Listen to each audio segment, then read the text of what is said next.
when the sea first carried the aroma.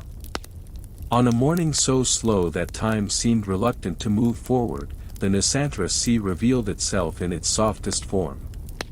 The small waves coming from afar no longer looked like moving water, but like thin sheets of cloth brushed by the last night wind.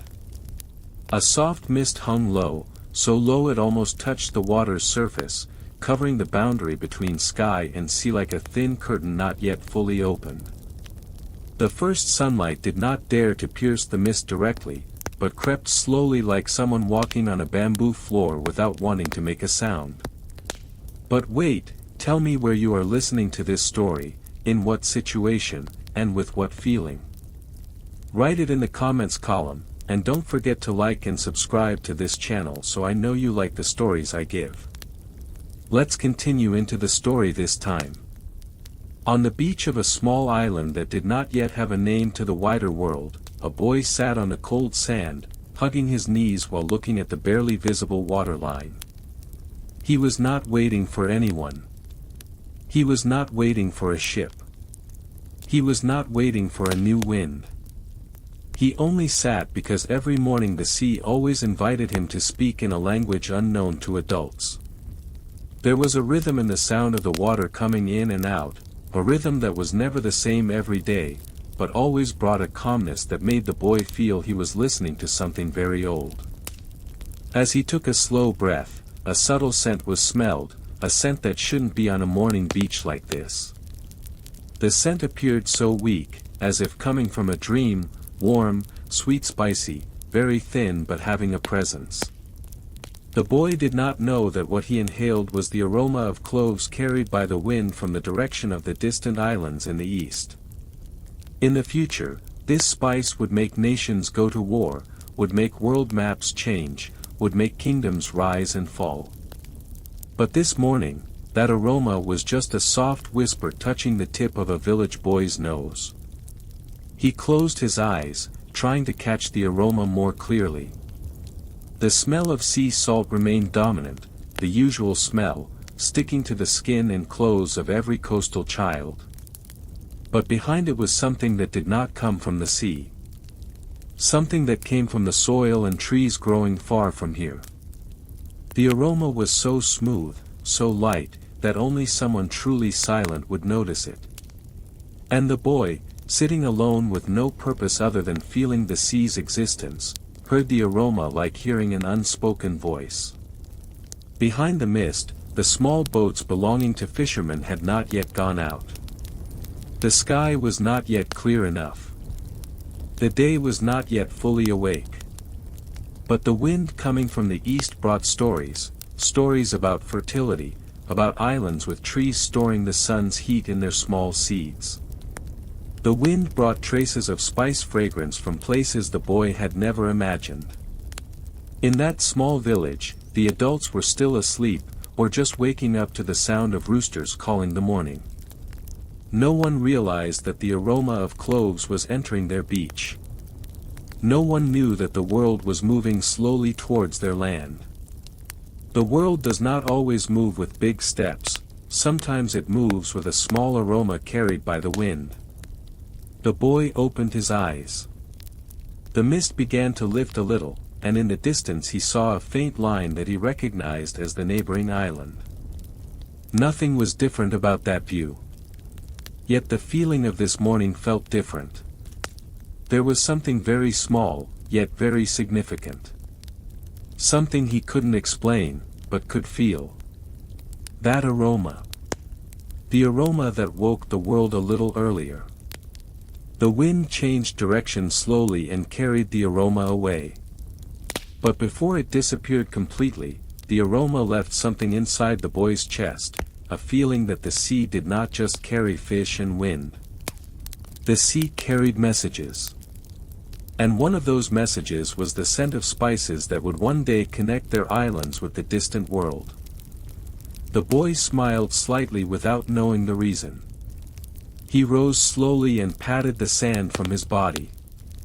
The day had just begun, yet inside him was an impression he would remember for a lifetime, that this morning, he smelled something that made the sea feel wider than usual. Behind him, the sun finally came out fully, breaking the mist and opening the day. The sounds of the village began to be heard, the sound of buckets being pulled from wells, the sound of wooden doors opening, the sound of chickens calling each other. Life went on normally. No one knew that the world had just touched their small beach. But the sea knew. The wind knew. And that aroma knew.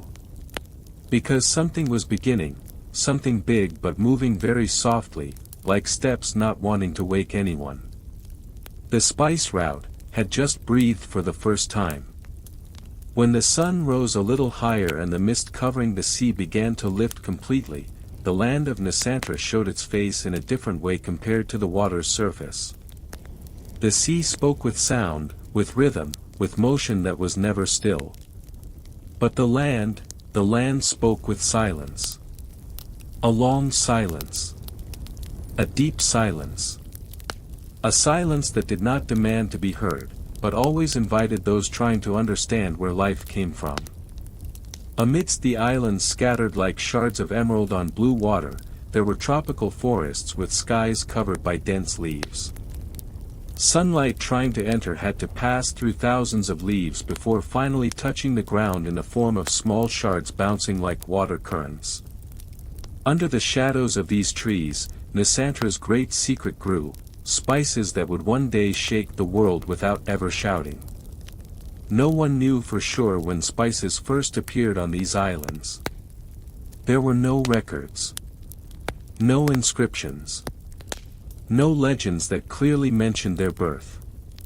What existed was only the reality that the land of Nusantara, with its humid climate, faithful rain, and warm sun, grew trees not found elsewhere on the face of the earth. The clove tree grew upright and slender, with dark green leaves that seemed to store dozens of seasons within them. Its flowers were small, yellowish white, but once dried, turned into hard black grains whose aroma could penetrate the world. Further south and east, in the small Banda archipelago, the nutmeg tree grew in a way even more mysterious. Its fruit was like a small yellow ball, its skin peeling slowly when ripe and revealing a red layer like a net, mace, wrapping the shiny black seed inside. The people of Banda in the past believed that nutmeg seeds carried spirits protecting their homes, so they stored them with full respect. Spices for them were not just trade goods, but part of spiritual life. Meanwhile, in the western part of Nusantara, on the island of Sumatra, cinnamon grew on tree trunks whose bark wound like scrolls of time. When peeled, its aroma spread as if something warm was coming out of that tree, not just a scent, but also a soft impression touching the deepest side of the human body. In Java, ginger rhizomes crept underground, storing the sun's heat within their fine fibers. When pounded and boiled, it radiated an aroma that made the body feel it had returned to its origin. The land of Nusantara never tried to show its greatness. The land only gave. All those spices grew not because humans forced them to grow, but because the land chose to nurture them. There were no large fields. No giant plantations. No heavy machinery. Only human hands, weather, patience, and time. When a small farmer harvested cloves, he stepped on the soil slowly, as if afraid to disturb the forest's breath. When a mother dried nutmeg on woven bamboo, she waited for the sun to dry it in the gentlest way. When a healer took a cinnamon stick, he did it without hurry, believing that every spice had the right time to be taken. The people of Nusantara never thought about the economic value of spices. They only knew that these plants healed, warmed, and nurtured life. Cloves could relieve toothache. Ginger warmed the body when rain came without permission. Nutmeg helped babies sleep more soundly. Cinnamon became a comforter after a day of work. All this was part of a very old relationship between humans and the land. A relationship not written in books, but passed down through hands and taste. One day, A small child on Banda Island saw a nutmeg fruit fall from a tree, its skin opening like a flower revealing a hidden secret. He picked it up, feeling the warm smell coming from the seed. He looked at the black seed for a long time, like looking at a star hidden in his grasp. He did not know that the small seed would bring great ships from Europe at some time. He did not know that the small seed would be the reason for great conflicts. All he knew was one thing: the aroma made him feel calm. The land of Nusantara, with all its simplicity and mystery, held a treasure realized by no one. A treasure that did not sparkle like gold, was not hard like iron, was not rare like gemstones. But precisely because it was simple, it was strong. The aroma of spices was not a blinding bright light, it was a scent that crept softly into the human soul and stayed there long after the wind had passed. The silent land kept something that would one day move ships from all over the world.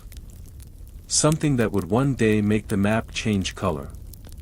Something that would one day make the world know the word Nusantara not as a foreign name, but as the home of an aroma they could not forget.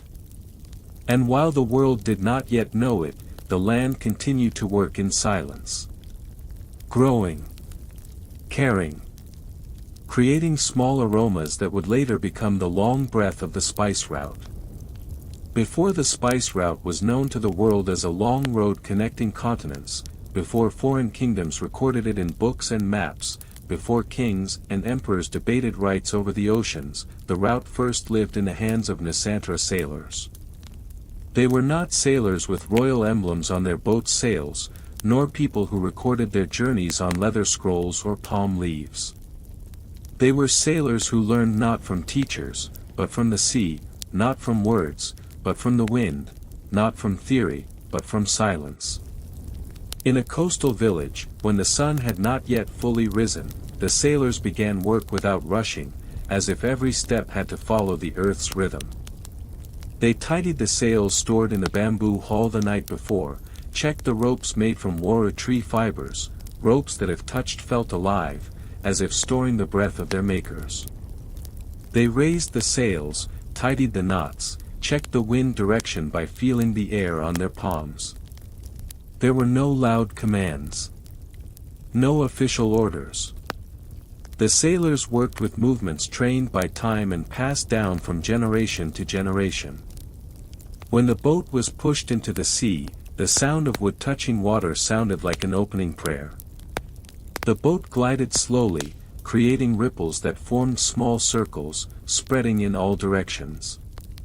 The sea welcomed them not as guests, but as returning children. The sailors stared at the horizon and saw something ordinary people might not see: changes in sky color, cloud shadows, mist lines that seemed to reveal the existence of other islands in the distance. The sea was not an empty space for them. The sea was a living map that changed every day but could still be read by those willing to be silent. They knew the wind as if the wind was an old friend sending subtle messages. The west wind brought certain signs, the east wind brought different stories. When the wind blew from the north with a certain softness, the sailors knew the rainy season was getting closer. When the south wind blew the smell of wet earth, they knew the sea was in a good mood. They did not read the weather with eyes, they read it with skin, ears, and intuition growing from the habit of living near the sea since childhood. An old sailor often said to young children sailing for the first time, "Listen to the sea like you listen to the person you love. It does not always speak loudly. It sometimes speaks with silence. And precisely in that silence, it is most honest." The children nodded even though they didn't fully understand yet. But time always explained everything to patient sailors. In long journeys that often took weeks, the sailors carried spices in woven bamboo baskets. Cloves, nutmeg, ginger, and cinnamon were placed in the safest place of the boat. Not only because the spices were valuable, but because spices brought an aroma that soothed the soul when the night became too dark. The spices were not just merchandise, they were reminders of home. When the night wind felt cold and the sea seemed too wide, the sailors took a clove, rubbed it between their fingers, and let the aroma rise slowly. The aroma was like the soft hand of the motherland, touching them and saying, "You are not far from home." On moonless nights, the small boat was like a small leaf among the waves. But the sailors felt no fear. They looked at the stars, which for them were not sky decorations, but signs that could be read. Constellations like boats, like birds, like spears, all gave direction, time, and season. Nusantara sailors did not rely on just one star, they read the entire night sky as a whole. If one star was covered by clouds, another star gave a clue. And if all stars disappeared, they listened to the sea. The sea speaking in waves. Sometimes, in the journey, they stopped rowing and let the boat move following the current. They took a long breath, inhaling the aroma of spices they carried, and closed their eyes. In that silence, the sailors could feel where the boat should go. Not with the mind, but with the body. Their bodies merged with the boat, and the boat merged with the sea. They became part of something much bigger, a web of life invisible, but felt. When dawn appeared after a long night, the soft light touched the water surface like a mother's hand touching her child's face. The sailors opened their eyes and saw the faint line of an island in the distance. They were not surprised. They knew the island was there. They knew their direction was correct. Because they did not wait for big signs, they followed small signs whispered by nature throughout the journey. Upon arrival at the destination island, the sailors got off the boat with slow steps, letting their feet feel the new ground. They did not come to conquer. They came to trade, share stories, hear stories, and bring home something that might be different from what they brought. Every island had its own aroma, the smell of its soil, the smell of wind, the smell of forest. The sailors inhaled everything like someone inhaling an old memory. They exchanged spices for ceramics, cloth, or other produce. No one was in a hurry. No one pressured each other. The spice route at this time was a route born of mutual trust, not written rules. The sailors understood that spices were not just commodities, spices were the way the earth spoke to each other through humans. And when the time to return home arrived, the sailors looked at the sea with gratitude. They knew the sea not only took them to a new place, but returned them to their place of origin carrying stories of the world. Then they raised the sails again, following the wind that guided them home. Their journey was never about fast or slow. Their journey was about listening. Because for Nusantara sailors, the sea was not a place to be conquered. The sea was their greatest teacher.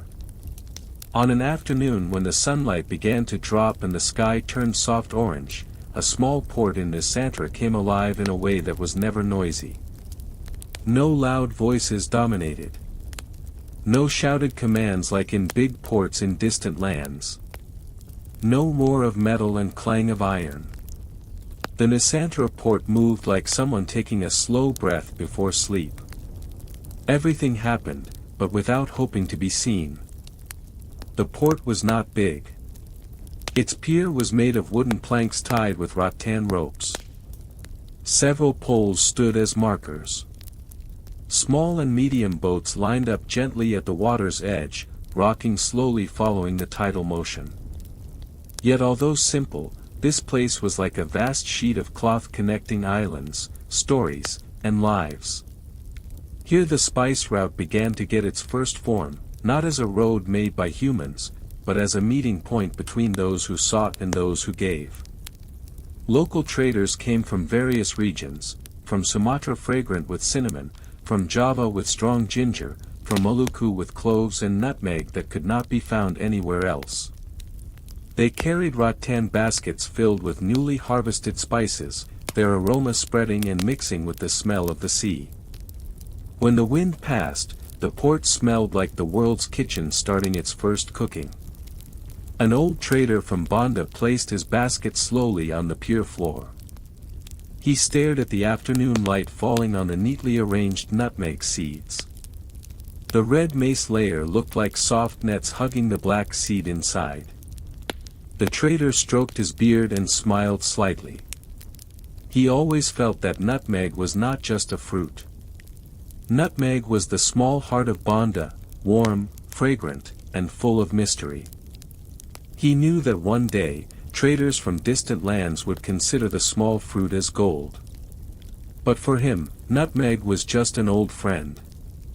Not far from there, a young woman from Java cut ginger and dried it on banana leaves. The smell of ginger spread, warm and spicy, making the air more alive. She did not sell spices just to find food. She sold spices as a form of prayer. Every piece of ginger was part of her work with nature, a relationship she inherited from her mother and grandmother. The plant was not hers. She only cared for something allowed to grow on her land. On the other side of the port, a trader from Sumatra opened a roll of newly harvested cinnamon. Its bark curled like old paper that had stored secrets. Its sweet smell seeped into the afternoon air. The smell did not just call people to buy. The smell called memories, about mornings at home, about warm soup, about family ceremonies. Cinnamon was a story that never finished. And then, from a distance, the sound of slow rowing was heard. A foreign ship, larger than local boats, approached the port. The ship carried traders from distant lands. No big flags waving. No line of soldiers. No signs of threat. These people came as guests, not conquerors. When the ship touched the pier, the local traders did not move fast. They stayed in their slow rhythm. The Nusantara port never needed manufactured busyness. Guests would come, and the port would receive them. That was all. The strangers got off the ship with eyes full of curiosity. They wore different clothes, long cloth from India, robes from Arabia, hats from mainland China. They were not yet able to speak the local language. But when the aroma of spices touched their noses, no language was needed anymore. An Arab trader approached a basket of nutmeg, bowed his head, and inhaled its aroma slowly. A smile appeared on his face.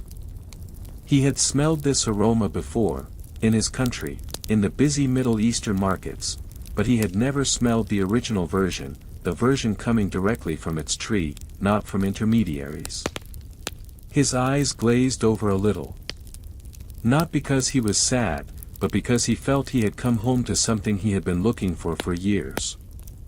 Nearby, a Chinese trader rubbed a cinnamon stick, looking at its fine fibers.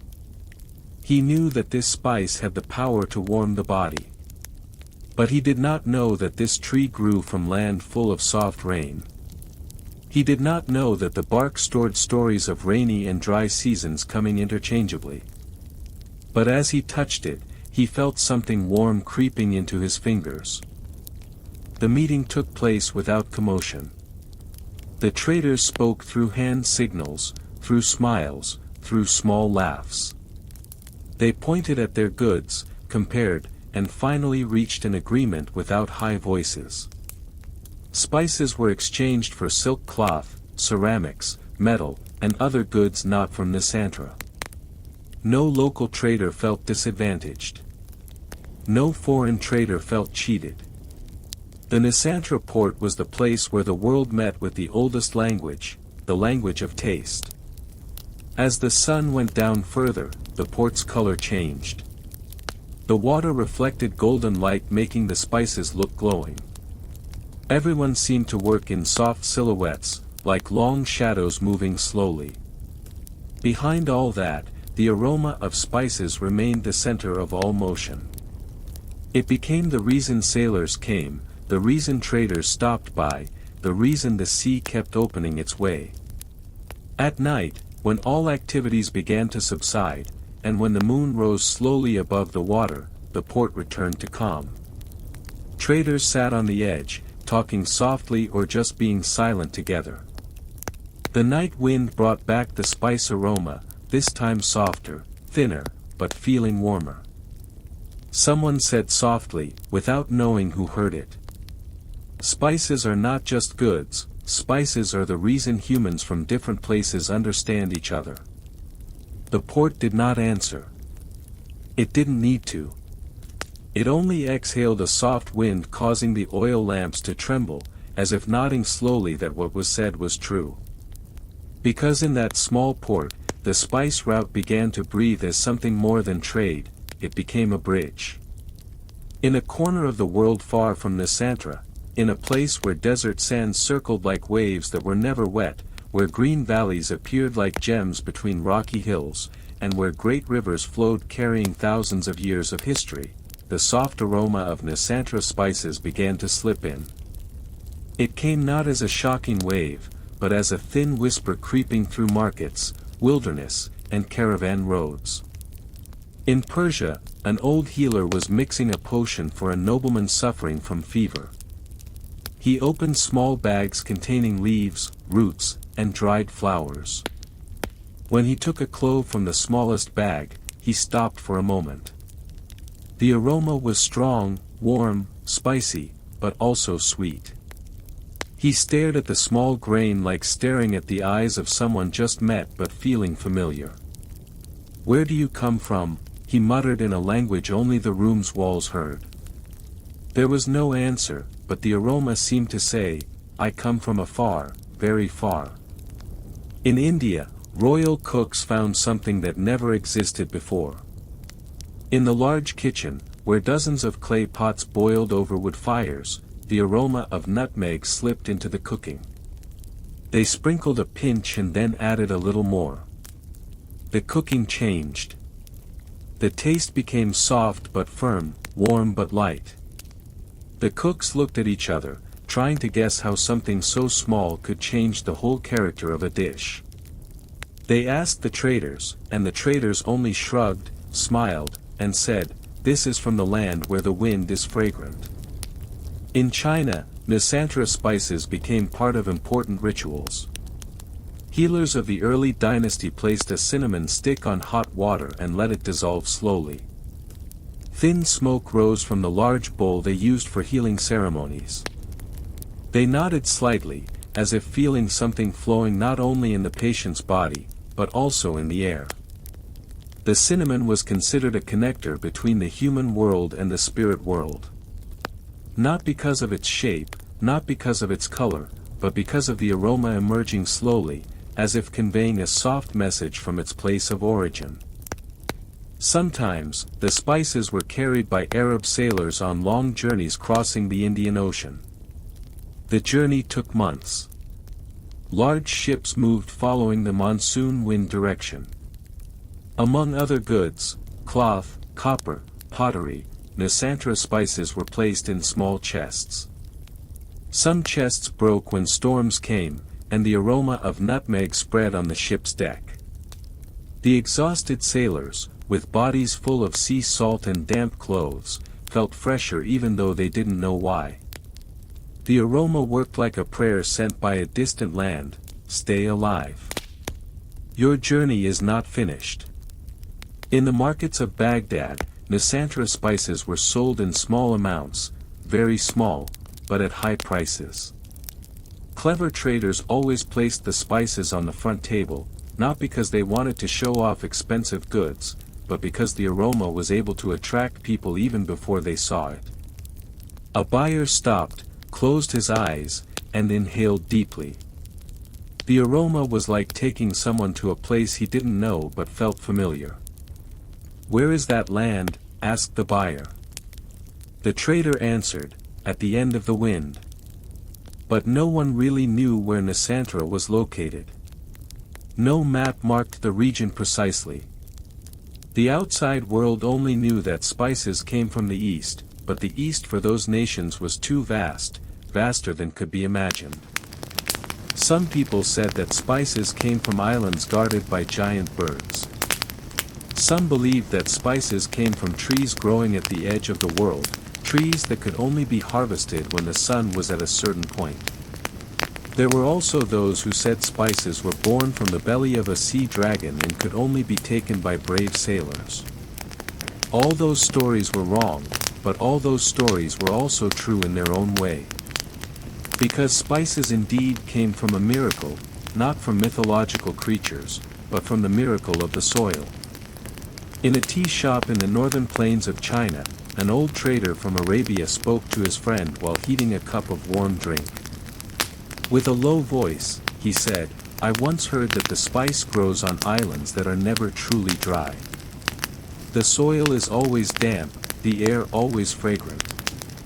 I want to go there one day." His friend just laughed softly and answered, "Everyone wants to go there. But the wind may not want to take you." When spices began to enter the major trade routes, the world began to change. Not suddenly, not in an instant, but through a slow flow that perhaps could only be felt by those who were sensitive. Like a river changing course little by little every season, spices changed the lives of nations subtly. Cooking that was once simple became rich in flavor. Medicine that was once harsh became gentler. Religious ceremonies got new symbols. Trade got a new direction. And leaders began to think of the world more broadly, further, deeper. But even though the world began to fall in love with spices, they still did not understand one thing, that the small aroma came from a very simple land. A land that never considered itself the center of the world. A land that only gave without asking. In the small houses of Nusantara, a grandmother was pounding ginger for her grandson who had a cold. She did not know that the spice she pounded was the reason a distant king in Persia summoned his advisor. She did not know that the spice made a Chinese trader travel 5,000 li. She did not know that a clove she kept could make an Arab sailor cry in longing. The grandmother only knew one thing, that the aroma was part of her life, part of her land, part of her heart. It was that aroma that made the world ask, in the softest way, about the land where the wind carries fragrance. On a day when the sun had just woken up and its light was still shy, a small Nusantara port sighed, as if welcoming something long awaited by the wind, by the sea, even by the land. Small waves came and went with a very regular rhythm, like the soft steps of a mother putting her child to sleep. In the distance, a dark line appeared slowly behind the morning mist. Not a bird. Not an island.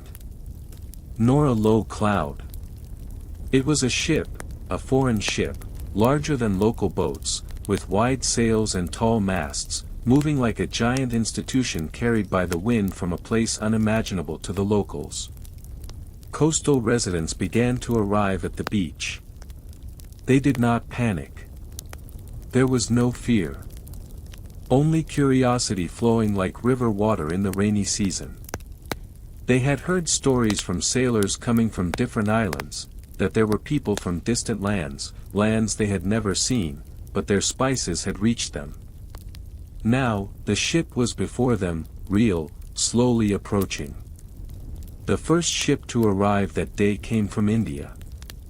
The ship's wood was dark, its skin smoothed by thousands of waves. Dull ivory-colored sails flapped softly like the chest of someone breathing in sleep. The moment the ship touched the Nusantara water edge, a small squeak was heard, the sound of wood touching a new world. The Indian traders got off the ship with movements full of caution. They wore long clothes of warm colors, red, yellow, and earth brown. Their hair was tied, and some carried small wooden boxes carved with intricate motifs. They did not speak much. When stepping on the ground, they bowed their heads as a form of respect, whether to the earth they stepped on or to the gods they believed in. The Nusantara residents nodded slightly, because they understood the language of politeness despite different cultures. No words were exchanged at first, only soft smiles, only the wind blowing the hair of both parties, only the aroma of spices connecting them without sound. Near the Indian traders, another ship followed a few days later, a ship with a different shape, longer and slender, with dark red sails looking like autumn leaves. This ship came from China. Its crew wore long robes fluttering softly as they descended the ship.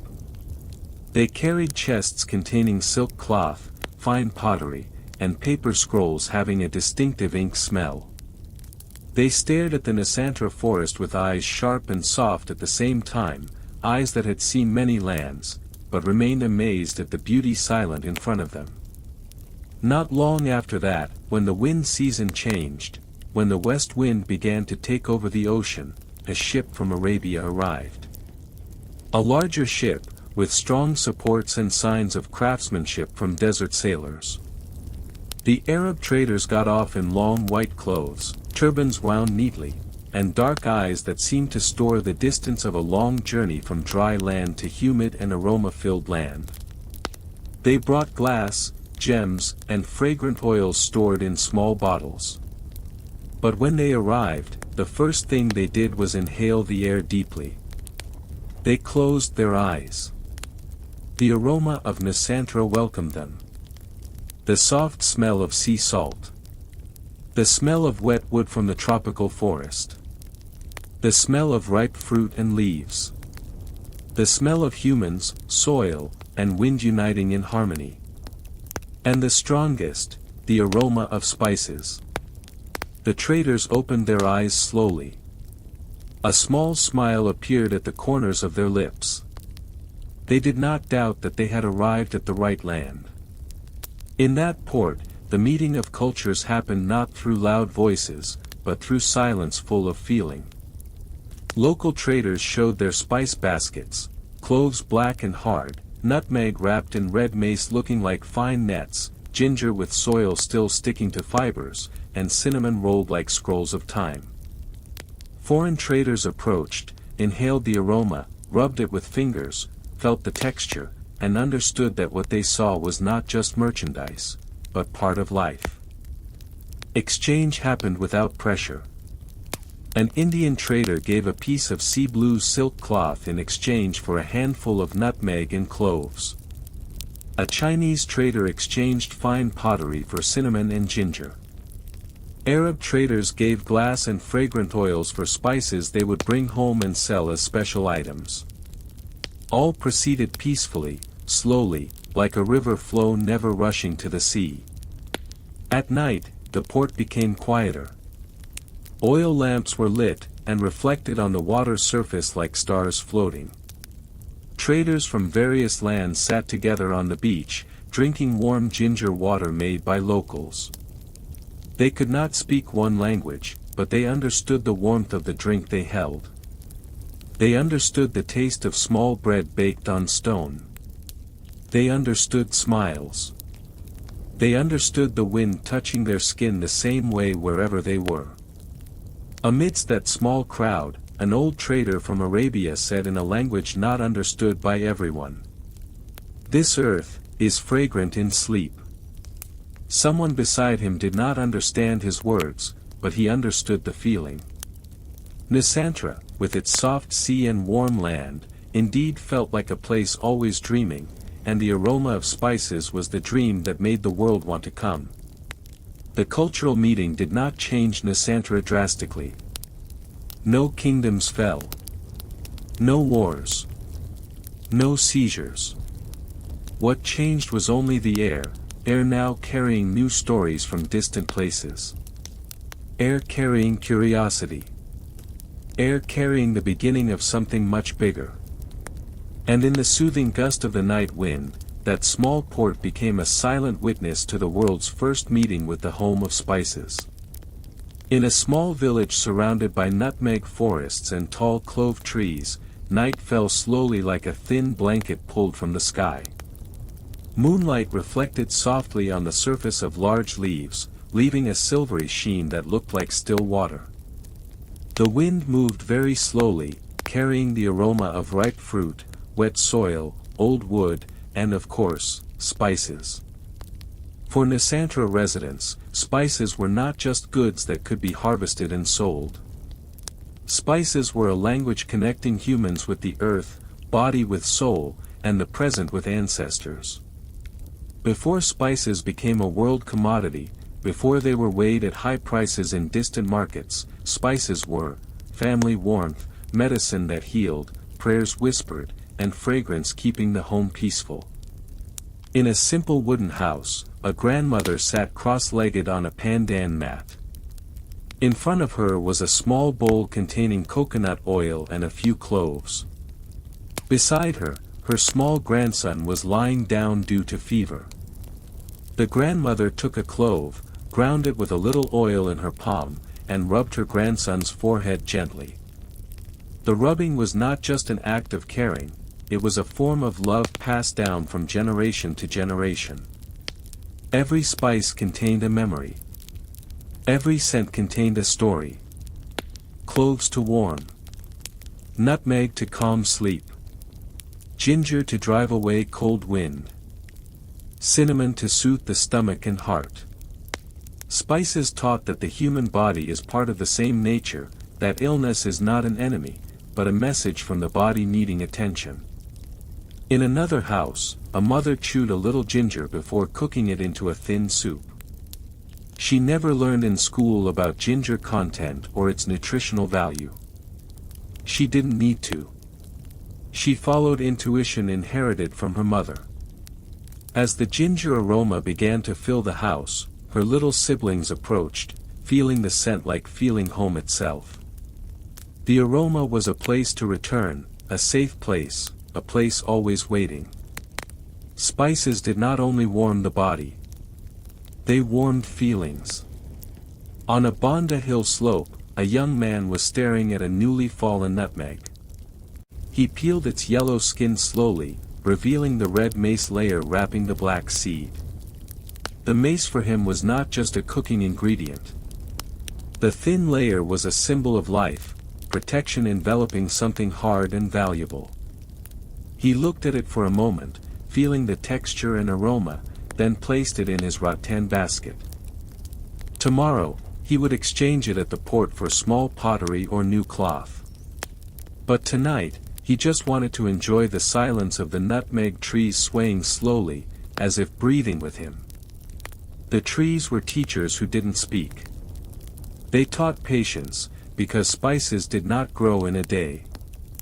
They taught steadfastness, because spices had to endure rain and wind. They taught that something small could have great power. And in the deeper forest, among tall trees embracing each other, spices were used in old rituals unrecorded in history books. Elders took cinnamon and burned it in a small ceremony to summon harvest blessings. Thin smoke rose to the air, carrying a sweet smell mixed with the smell of earth. They believed the smoke carried prayers to the sky, not with loud voices, but with scent. By the river, a small group of women used warm ginger water to bathe a newborn baby. The baby cried softly, but when the warm water touched its skin, the crying subsided. Ginger, for them, was the first welcome to life, warm, friendly, and full of protection. A mother whispered in her baby's ear, "You were born from fragrant land. May your life bring that fragrance in every step." The words were not a spell, not a formal prayer, they were a reminder that humans are born from a place with a soul. Spices were also used to send off those who died. When someone passed away, the family sprinkled cloves and nutmeg around their body. Not to preserve. Not to cover smells. But as a form of respect, as a sign that someone returned to the same land that grew the spices. Spices accompanied humans from birth to death. Never left behind. Never replaced. Even in romance, spices were present. A young man wanting to propose to his dream girl often brought a small gift containing selected spices. Not because the spices were expensive, but because they carried meaning. Spices were a symbol of seriousness. That he wanted to build a fragrant home, a warm life, a healthy family. The girl receiving the spices would keep them like keeping hope. Because she knew, the man choosing spices to propose was a man understanding the depth of the land and the gentleness of life. And so, spices wove life not through words, but through taste and aroma. Through the body. Through breath. Through small spaces of the house. Through the silent forest. Through the flowing river. Through the quiet port. Through simple trade. The outside world saw spices as treasure, gold, a reason to sail. But in their land of origin, spices were something much softer. They were a language. A language not spoken with the mouth, but understood by the heart. By the earth. By the wind. By generations coming and going. A language teaching humans how to live. Before shipping lanes were drawn on maps, before foreign navigation experts wrote long lines on animal skin or paper, before anyone called it the spice route, the route already existed, but in a form invisible to human eyes. The route lived in the wind, in ocean currents, in seasons coming and going with loyalty only understood by people listening to nature, not calculating it. The route was not a human creation, humans only discovered it. Every year, the monsoon wind changed the Nusantara world in a very subtle yet influential way. When the west wind blew from the direction of Africa and India towards the east, foreign ships began sailing towards Nusantara, bringing goods from distant lands, silk cloth, ceramics, glass, metal, and foreign stories whispered by water and sky. When the east wind blew back to the west, the ships returned, this time with spices stored in small chests that would change the cuisine, rituals, medicines, and even politics of the nations awaiting their arrival. In the morning when the wind season changed, Nusantara sailors stood at the water's edge, closing their eyes, and feeling the change like someone feeling the heartbeat of a loved one. The wind did not lie. The wind always came on time. And when the wind changed, the world changed too. The shipping lane was not straight. Never straight. The lane did not follow a firm long line like in a map. The lane followed the curve of the wind, followed the current flow, followed the stars moving a little every night, followed the feeling and intuition of humans used to reading the world through the body, not the mind. The journey from India towards Sumatra followed the sea flow moving slowly from the southwest. The journey from Arabia towards Aceh followed a stronger current, carrying the smell of desert mixed with the smell of Nusantara rain. The journey from China to Java followed a calmer path, through shallow seas and coral islands whose colors changed from dark blue to clear green when ships passed over them. Nusantara sailors did not name the route. No one called it with a specific term. No one carved it on wood. They just called it the Wind Road, or the Sea Street, or sometimes just the journey. They didn't need a name for something they felt every day. On a night when the full round moon hung like a big fruit above the water, an old sailor sat on the stern of his boat. He looked at the sky, looking for a certain star, the star he called the homecoming star. The star was not bright, not conspicuous, but always appeared at the same time every year. It reminded him of home. Of the family waiting. Of the village small but having a fragrance other places didn't have. The night wind moved with a very soft rhythm. The sailor smiled slightly. He knew that the wind would bring his boat back to his home island, like a mother calling her child home after playing outside for a long time. The spice route was never formed through power. Never formed through war. Never formed with force. The route was formed by cooperation between nature and humans. By wind that couldn't be controlled. By currents that couldn't be changed. By humans understanding they were not rulers of the sea, but guests lucky enough to be allowed to pass through it. For centuries, these routes became life for small islands. Ships coming brought fine cloth to be used in wedding ceremonies. Pottery from China used to store coconut oil or holy water. Glass from the Middle East hung in old houses, reflecting sunlight like small stars. And in return, those nations brought home Nusantara spices, making their cuisine more alive, making their medicine gentler, making their rituals more fragrant. But not only goods moved along the spice route. Words moved. Stories moved. Beliefs moved. Ways of thinking moved. Music moved. Dances moved. The world moved slowly but surely, along the route that was initially just wind and water. In a village in Java, an old woman taught a soft dance she learned from her mother, who used to learn the dance from an Indian woman who once lived in the village for several seasons. The dance became part of their culture, even though its origin came from the sea. On an island in Maluku, a child learned a song from an Arab trader living for a few weeks. The song was sung every night, as if originating from there. All that happened without anyone feeling that something was changing. Because the most beautiful change is the change unnoticed. Change growing like spices, slow, soft, but full of power. And while the world began to recognize the importance of the spice route, Nusantara remained living in its old rhythm, harvesting spices by hand, trading without haste, listening to wind direction every morning, and trusting stars like trusting their own family. Foreigners began calling the route the Road to Fragrant Land, or Black Gold Road, or Eastern Route bringing miracles. Some traders began making simple maps. Some sailors began drawing lines in the sand as direction pointers. But for Nusantara people themselves, the route remained unchanged. It was a route taken because the world needed each other, not because the world conquered each other. On a bright morning, small Nusantara boats sailed side by side with large ships from China, India, and Arabia. No hustle and bustle, no competition, no fear.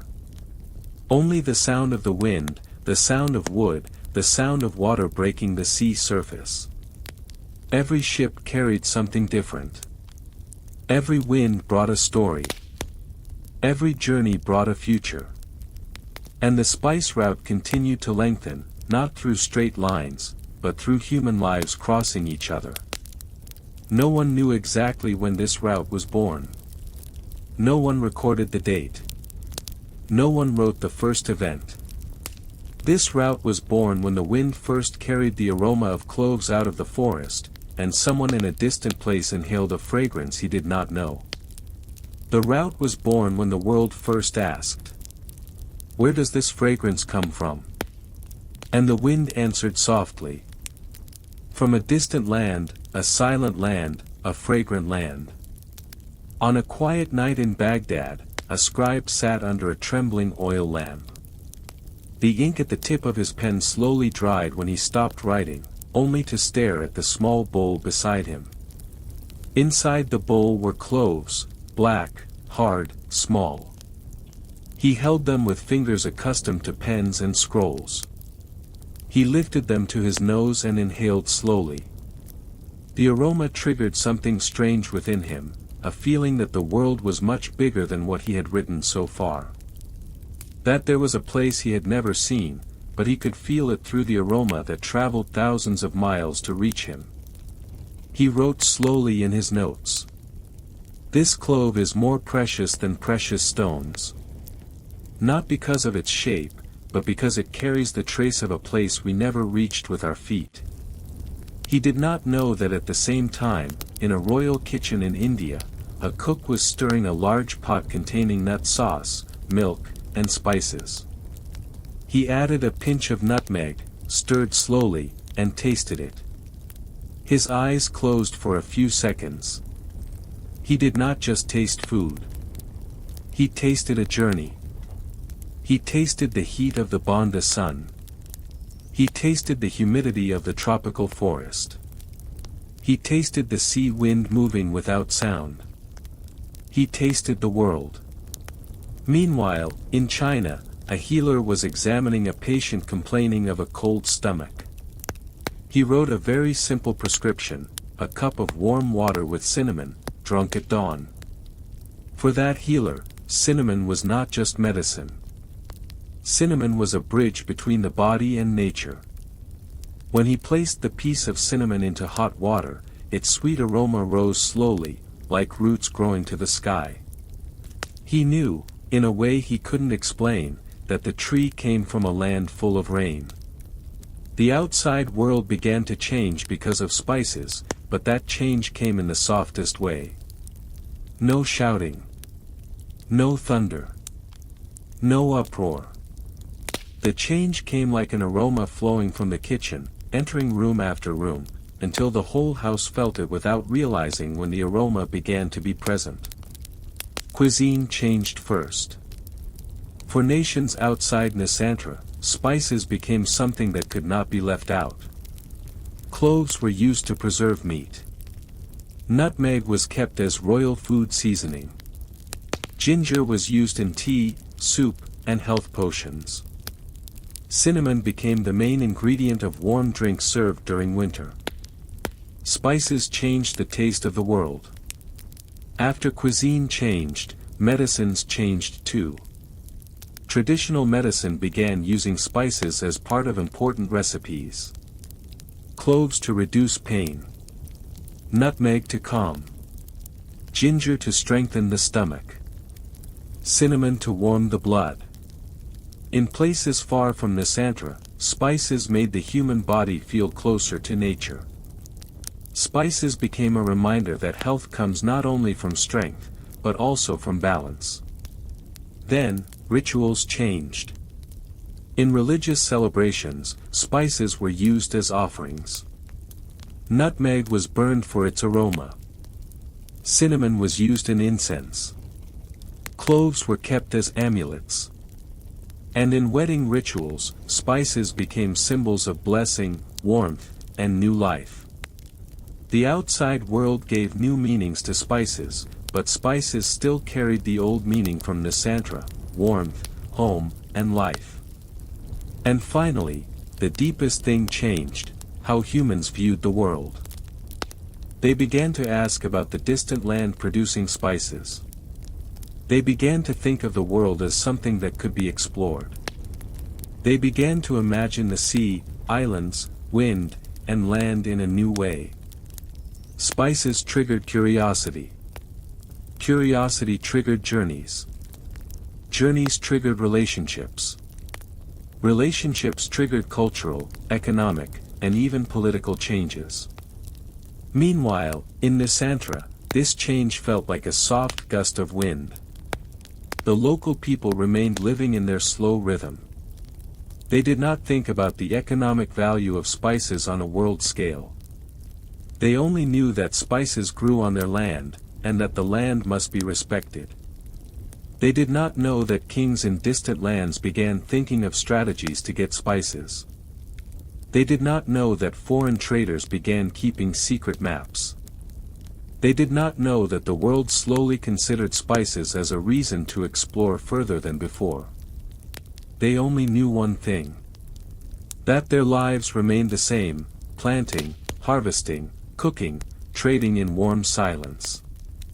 In a village in Maluku, a young man gazed at the night sky. He knew that more and more ships came every season, but he did not consider it a threat. He considered it part of life. He looked at the stars hanging calmly, and felt that the world became bigger than he imagined. But his heart remained small, simple, and soft, because his world was nutmeg trees, the sound of wind, and the aroma of cloves that always belonged to his land. In a small Javanese village, a mother put a piece of cinnamon into her child's hot drink. She did not know that the cinnamon would be used in Persian royal cuisine or Chinese ceremonies. She only knew that her child would be warm. And for her, that was enough. The world was changed by spices. But Nusantara kept walking in its own steps. And so the spice route grew longer, wider, bigger. But still, at the deepest core, the route was not about trade, not about wealth, not about building kingdoms. The route was about aroma. A small aroma connecting humans from different places without sound. Aroma moving further than human feet could step. Aroma becoming the reason the world began to move. Aroma making the world want to know. Who planted this miracle? And Nusantara answered, slowly. Through wind, through silence, through its soft land. Me.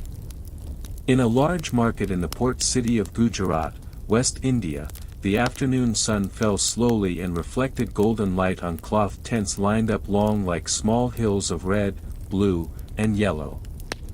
Traders had begun packing their merchandise, but one part of the market remained busy, the spice section.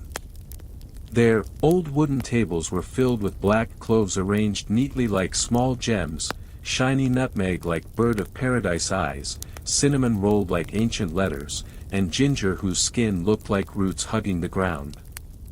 A rich trader stood looking at nutmeg he bought from an Arab sailor. He held it in his grasp as if holding something more precious than his own life. For him, a nutmeg seed was an item worthy of being kept in a jewelry box. Even gold could not match the fragrance coming out when nutmeg was split. He muttered softly. If the world loses gold, the world will keep running. But if the world loses spices, the taste of life is gone. That remark was confirmed by a sailor standing next to him, his body full of sea salt, his clothes worn, but his eyes sharp like someone who had seen many lands. The sailor knew the price of spices in various markets. He knew how kings paid dearly for spices only the size of a fingernail. He knew how healers in Persia asked for cloves like asking for sacred medicine. He knew how Chinese palace cooks asked for cinnamon for imperial feasts. Spices changed from ordinary goods into objects exceeding their own value. One handful of cloves could be exchanged for one roll of silk.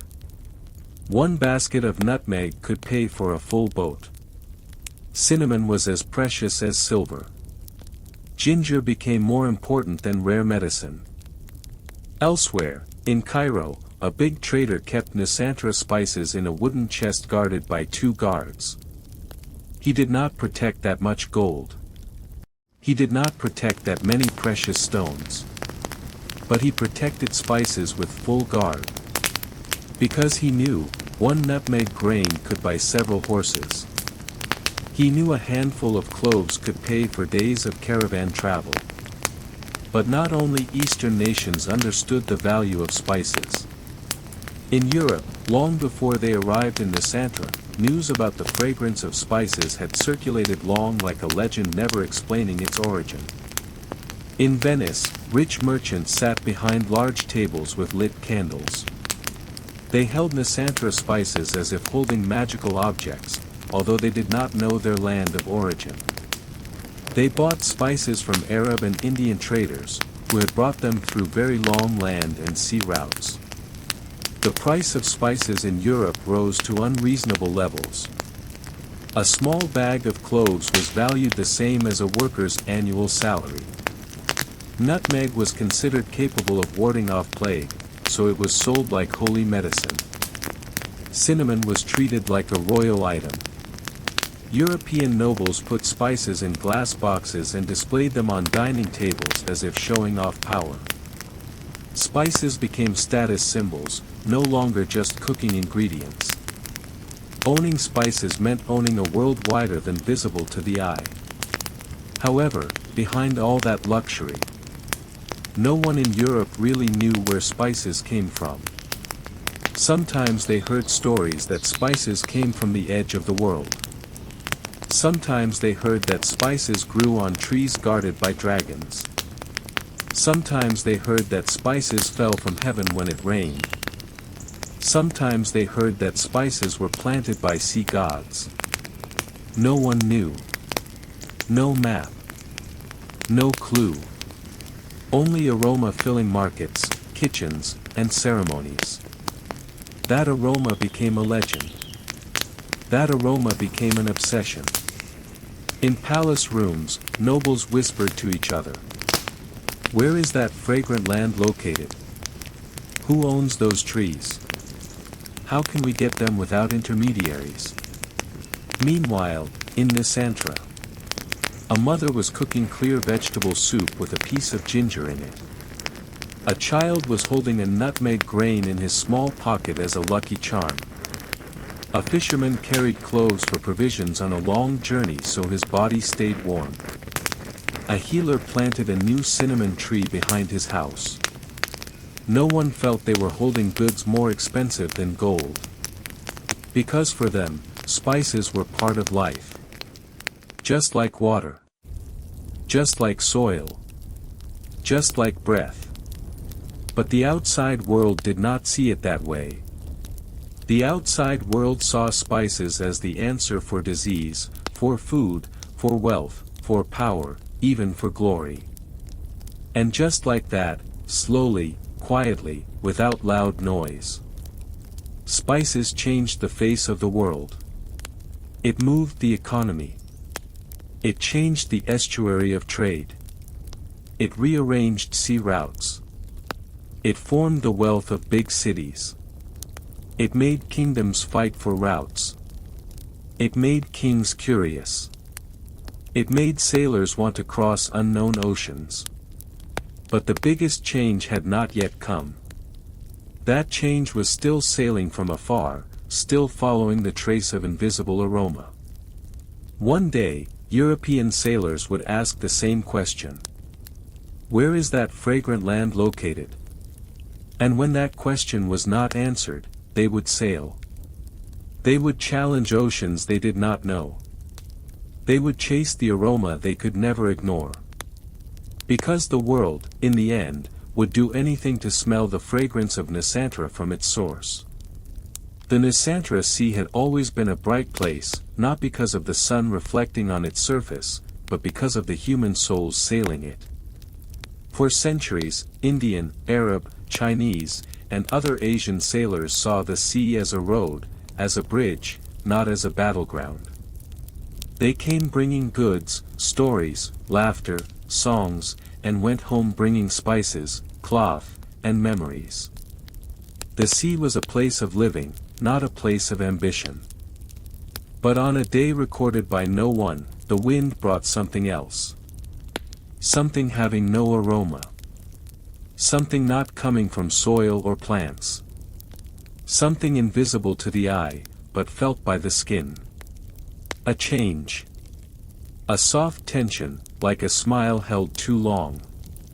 It started with small news. News brought by Arab traders from the west, that distant nations across the Great Sea were talking about the fragrant land in the east. They talked about it not with admiration, but with desire. Desire unrecognized by Nusantara residents. Desire not about taste, not about health, not about life. Desire about ownership. In a small port in Malacca, an old trader listened to the news while sitting under a cloth umbrella. He smelled the air. He looked at the sea. He felt small waves coming from the west. His heart, having lived long with the sea, said in an unspoken whisper. The sea brings good people. The sea will also bring people who do not understand our language. He did not tell his worry to anyone. People around him kept trading as usual, weighing spices, drying ginger, helping foreign sailors unload goods. Nothing changed on the surface. But in silence, something had shifted. At night, Nusantara sailors sat at the water's edge, staring at the sky. They saw the same stars as usual, but they felt something different in the wind. The west wind came in a strange way, colder, heavier. An old sailor said. The wind carries a message. A message that is not fragrant. No one answered. Because they knew, there were things better left unspoken. Months later, other news came. This time from a newly arrived Indian trader. He brought a story about a nation newly appearing in Indian markets, a nation having clothes from large animal skins, loud voices, and eyes full of purpose. They asked one thing. Where do spices grow? Nusantara traders hearing that story tried to understand. How could someone want to own the place where spices grow? How could someone want to take over something given by the earth? For them, it was like wanting to take over the wind, or rainwater, or stars. But the world changed. Slowly. Without sound. Like the change of sea current direction only felt by those living on it. In Banda, a boy climbed a nutmeg tree like he did every day. He took a ripe fruit, threw it into the basket below. He smelled his nutmeg-scented hand and laughed a little. He thought life would always be like this. That the trees would always stand. That the wind would always bring fragrance. That spices would always be part of his life without him needing to think. He did not know that far in the west, in a cold European royal room, several kings were discussing the island where he climbed just now. They discussed the trees as if they were treasures waiting to be snatched. In Europe, nobles did not sleep well. They thought of ways to get spices directly from the source. They thought of new roads, new routes, new ships. They thought of the world not as a shared home, but as a field that could be mapped, measured, and owned. Meanwhile, in a Javanese port, an old woman was pounding ginger for her grandson. She stopped for a moment, feeling the wind passing through the house door. The wind brought a different sea smell. She did not know what it meant. She just felt the need to close the door faster that day. Elsewhere, a healer was teaching his student how to light cinnamon incense to summon calmness in the body. He said, "Life changes slowly. Like water learning the stone." His student nodded without fully understanding. And over the vast sea, far northwest, further than the route usually taken by Arab traders, large ships began to move. Ships with thick wood. With tall white sails. With hulls reinforced with iron. With hidden small cannons. With people carrying maps and obsession. They had not arrived. Not yet seen. Not yet smelled. But the wind already felt it. And the wind whispered the news to the sea. The sea whispered the news to the birds. Birds whispered the news to the trees. Trees whispered the news to the soil. And the soil whispered the news to humans. A great change was heading to Nusantara. Not as a guest. Not as a friend. But as a long shadow walking slowly from the horizon. And when the shadow got closer, the world was no longer just interested in the aroma of spices.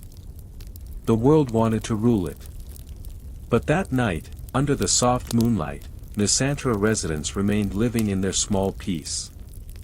They slept with wind entering through bamboo gaps. They cooked with cinnamon and ginger. They covered their children with thin cloth. The world had not changed for them. Not yet. But the sea already knew. And the sea was never wrong. In a soft morning, when mist fell slowly from green hills and floated low above the sea surface, the Nusantara world seemed to breathe longer than usual. The wind passing the water surface felt unhurried. The water touching the sand had no intention to return to the middle of the sea immediately. Everything seemed to slow itself down, as if realizing that the journey so long, a journey never recorded completely, was approaching a circle that should be closed with silence, not with sound. Spices had gone through a journey much bigger than themselves. They grew from silent soil, under trees never ambitious to become legends. They lived in the hands of small farmers, in simple home kitchens, in rattan baskets rocked by wind, in forests hugging rain. They were then taken by small sailors to small ports, then to big ships, then to the wide world that never could imagine that something so small was able to move history. But although the journey was so long, in the end, spices returned to the same core, soil, earth. Life running without praise. In a small village in Maluku, an old woman sat in front of her house, holding a nutmeg grain in hand. She looked at the small spice as if looking at her own child. She knew the seed would go far if traders came tomorrow. She knew the seed might reach a land she never heard of. She knew the seed might be used in noble cuisine, or healer potions, or rituals of distant people. But for her, nutmeg was just nutmeg. Fruit growing from the tree behind the house. Fruit she found every season without fail. She smiled slightly. No pride in her smile. Only calmness. Because she understood something the outside world did not, that spices were never born to change the world. Spices were born to be part of the world. Great changes were just side effects of something very simple, fragrance. Meanwhile, in a larger port, ships from India, Arabia, and China alternately came and went. Traders sat together, drank ginger tea, stared at the sky, and heard waves hitting ship masts. No one thought about power. No one thought about seizure. There was only simple trade, short conversations, and mutual trust formed by hundreds of seasons. But the timeline always ran. It ran like a river never stopping. And like a river flowing from upstream to downstream without waiting, the world also moved. Far in the west, nations began to lock their gaze on spices. They began making bigger ships, more detailed maps, sharper ambitions. They began seeing the world not as a network of taste, but as a space needing to be owned. Spice aroma was no longer just a miracle. It became a reason. While the shadow approached, Nusantara kept walking in its own rhythm. In Banda Island, a child climbed a nutmeg tree, not knowing that the island would one day become one of the centers of world attention. In Ternate, a fisherman brought cloves home to be sun-dried with his family, not knowing that the trees behind his house would one day be witnesses to struggles between nations. In Aceh, a woman pounded ginger with her grandmother's old mortar, not knowing that the ginger she pounded was part of trade-penetrating deserts, rivers, and palaces. In Java, a healer put a cinnamon stick into boiling water, inhaled its aroma, and said softly to his student, "Everything has a home. And spices too. They always want to go home." His student did not understand the depth of those words. But the student nodded, because the cinnamon aroma rising to the air made him feel like he was hugging something very far, but very close. The outside world kept moving. But the Nusantara world remained silent in a different way. Silent not meaning not changing. Silent meaning accepting. Silent meaning understanding a bigger rhythm. And when finally the big European ships truly arrived, ships carrying cannons, maps, flags, and great ambitions, they did not see that peace. They did not see that simplicity. They only saw spices. Treasure. Wealth. Power. They did not see the soft land. Did not hear the wind. Did not feel the relationship between humans and nature. They only saw objects, not life. But before the ships arrived fully, before the world truly changed, before the spice route became a road of seizure, the Nusantara world still had last moments in long peaceful silence. At a twilight, when the sun set slowly behind green hills covered in mist, an old man sat on a stone at the water's edge. He was a sailor who had sailed the spice route since young.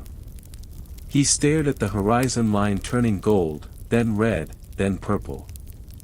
He saw the future in that color. He saw a world that would be harder than the world he lived in. But he felt no fear. He was only sad slowly, sadness not piercing, soft sadness. He took a clove from his pocket, gripped it tightly in hand.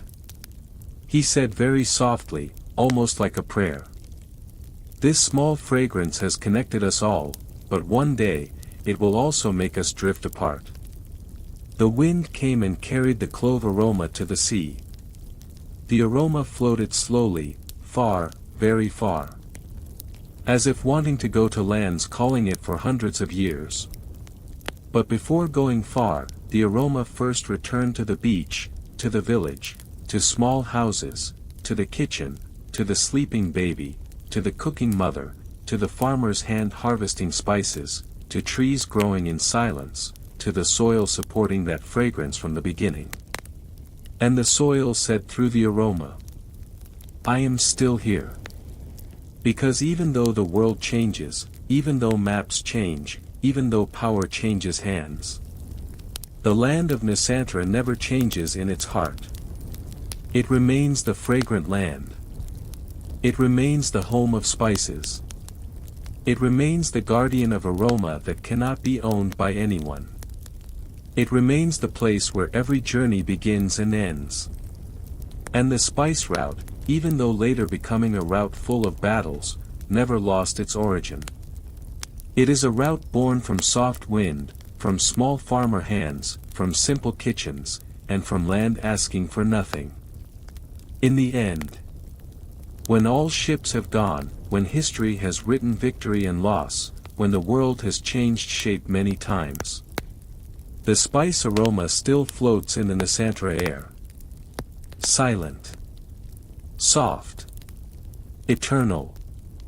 And inside that aroma, stored memories of the world before the world changed. About the flow of life never in a hurry. About the network of taste uniting humans before maps separated them. About the route built by wind, stars, and prayer. About a small house at the end of the world guarded by trees always fragrant. The route never extinguishes. It remains alive in the Nusantara wind. It remains alive in the sea delivering waves tirelessly. It remains alive in small hands harvesting spices. It remains alive in humans sleeping befriended by clove and nutmeg aroma. It remains alive in every breath of this land. And when the world sleeps, Nusantara still whispers softly through aroma. I am the home of that fragrance.